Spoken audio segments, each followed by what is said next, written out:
Like I like that pairing. I like seeing them on screen. They just look right. Yeah. Then I'm quite blind. I wear contact lenses.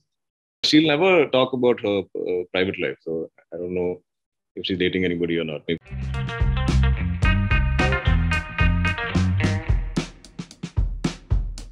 Hello and welcome to News 18 Showsha. I am Chirag, Sehgal, and our guest today is the lead actor of upcoming Telugu movie Sita Ramam. Please welcome Dulquer Salmaan. Hi Dulquer, thank you so much for joining us.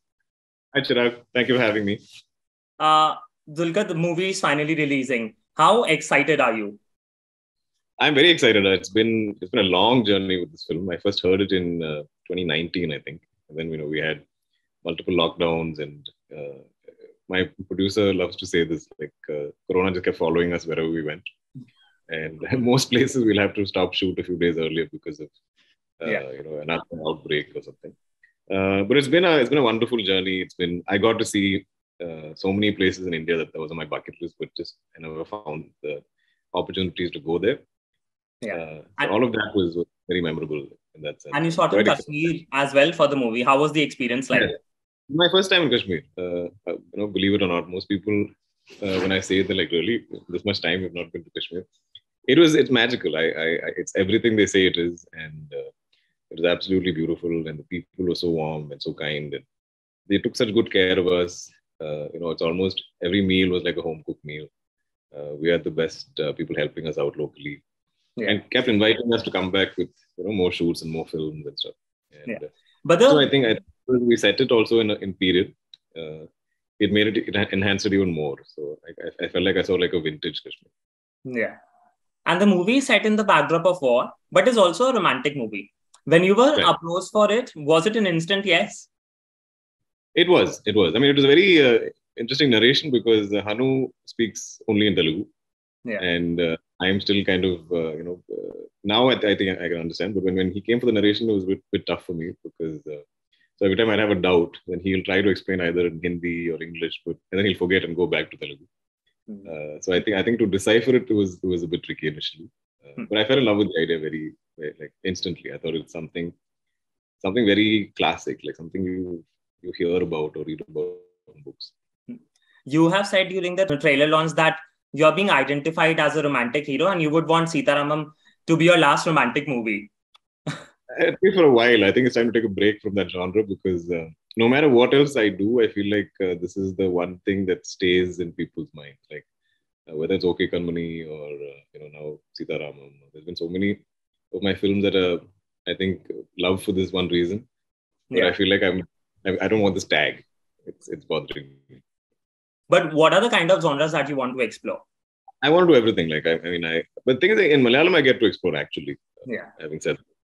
But for some reason, my Tamil and Telugu outings have always kind of revolved around, love stories, and predominantly they appear that way. Even if the films, I did a heist movie in Tamil, but because of the way it is written and all the revelations and stuff, we initially promoted it to look a bit like a rom-com.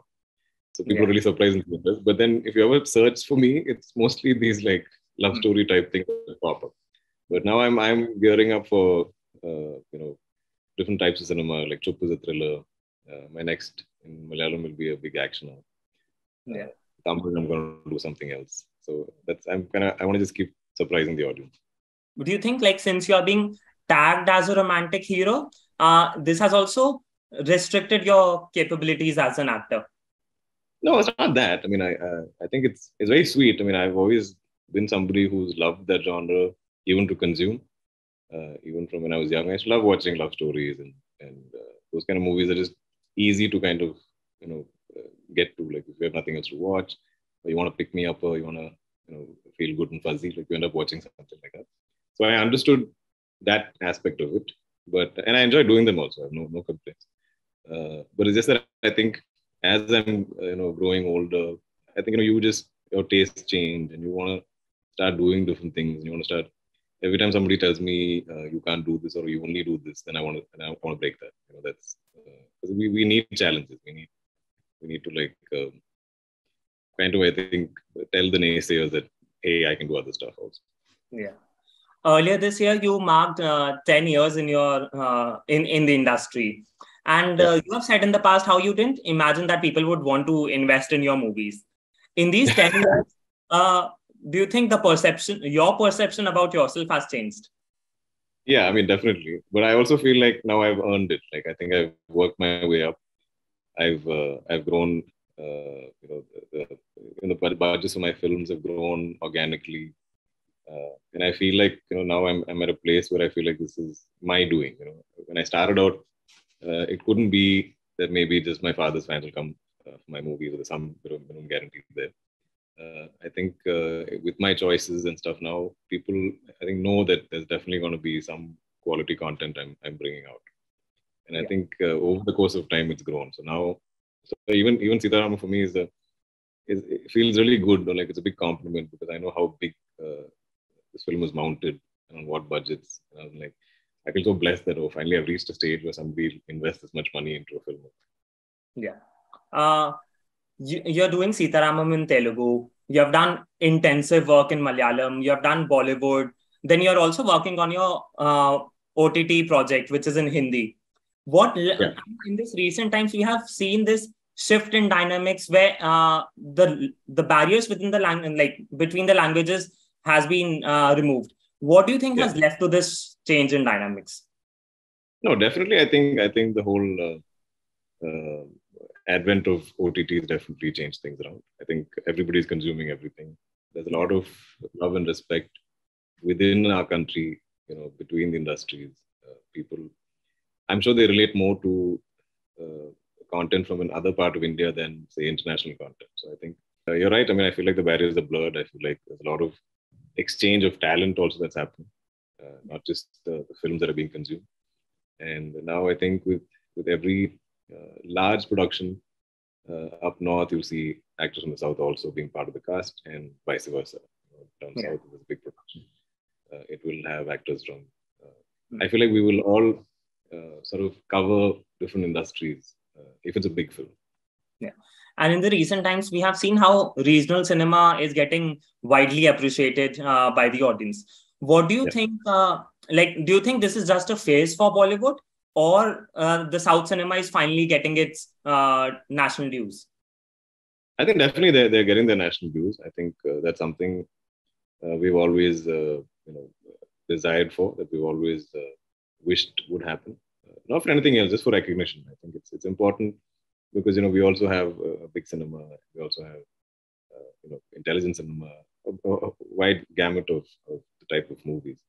And just that for this to be seen and heard and respected, and even our big makers and actors to be recognized, or their names to be known to people, that's a big compliment. I think that's something that's wonderful that's happening. But any industry going through maybe a rough patches, everything is a phase. But I think it's not just Hindi. I feel like every industry is facing some amount of trouble in bringing audiences back to the cinemas. Yeah.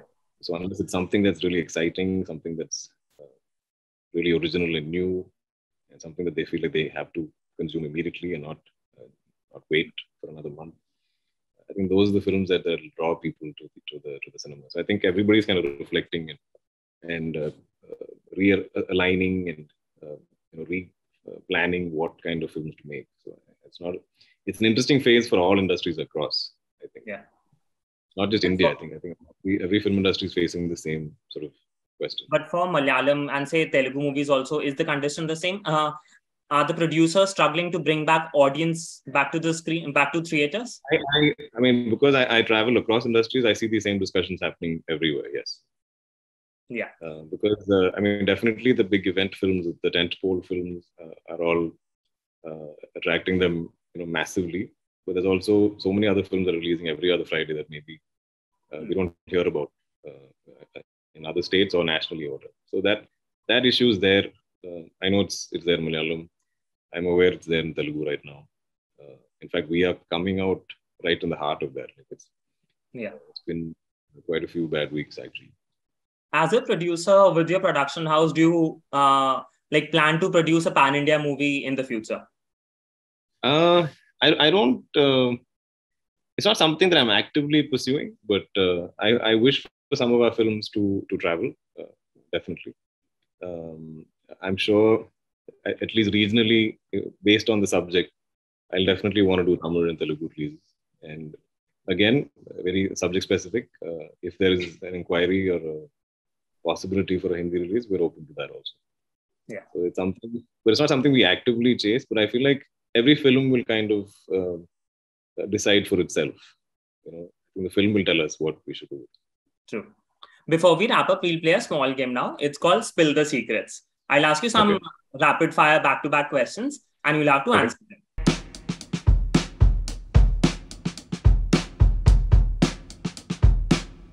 One secret about Dulquer Salmaan that nobody knows about. That I'm quite blind. I wear contact lenses. If I can't get my glasses in the morning, I'm like hunting for them everywhere. One secret about your co-star Mrunal Thakur that nobody knows about. One secret. She's quite open. Actually, she'll never talk about her private life. So I don't know if she's dating anybody or not. Maybe that's her big secret that she keeps. So she has not. Interviews, every time they ask her this question, she she gets very quiet. It's funny to watch. But have you asked this question to her? I mean, I don't usually pry, but I realized that she doesn't talk about it. Yeah. Who's the foodie amongst you all on the sets? Mrunal, you or Rashmika? I think we all like food. I'd say Mrunal, I think. Mrunal is yeah, but also we have to constantly be on diet. So every time we get to eat something yummy, we all go crazy. But I think Mrunal is definitely somebody who likes, knows about, and she can list out a large list of food. Yeah. Was there any day on the sets when you felt like, oh look, Mrunal is having such delicious meals and I have to put myself on diet for physique and everything? No, actually, for Mrunal, I think because she was so fit when she came on board, I think the director insisted that she gain a little bit of weight. So I think she was a little more, her diet was a little more relaxed. But I'm like clean shaven in the film, and at my age now, yes, if I eat, it shows my face when I'm clean shaven. Like the beard, I can hide behind it. So yeah, there were some days where I was feeling really jealous. But who's a diet conscious person on the sets?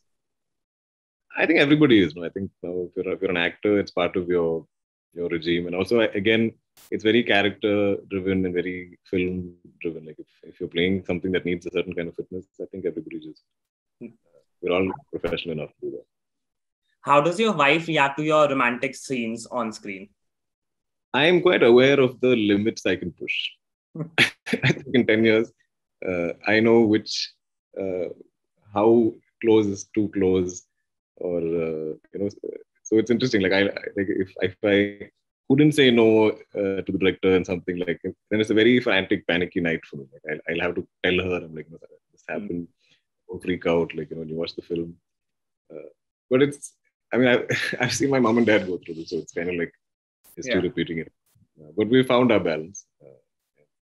I think she knows. And the one thing I do is I make sure, she meets all my co-stars, and they all get along so easily. So there's that trust. And lastly, is something brewing up between Rashmika and Vijay? I wouldn't know. I'm very close to Vijay, but again, I respect everybody's privacy, and I'm not that friend who'll be like, Macha, are you dating this person? If he wants to tell me, he'll tell me. But, so yeah, I wouldn't be the person. I'm actually very bad at this. I'm very bad at asking people private questions. But if not asking, do you observe something? I haven't, but I do like them together. I like that pairing. I like seeing them on screen. They just look right. Yeah. Thank you so much for joining us. It was wonderful talking to you. All the very best for your film. Thank you so much, Chirag. Pleasure. Thank you. Take care. Thank you. Hi, this is Dulquer Salmaan. You're watching me on News 18 Showsha. And please like, share, and subscribe. Also watch my film, Sita Ramam, coming out August 5th.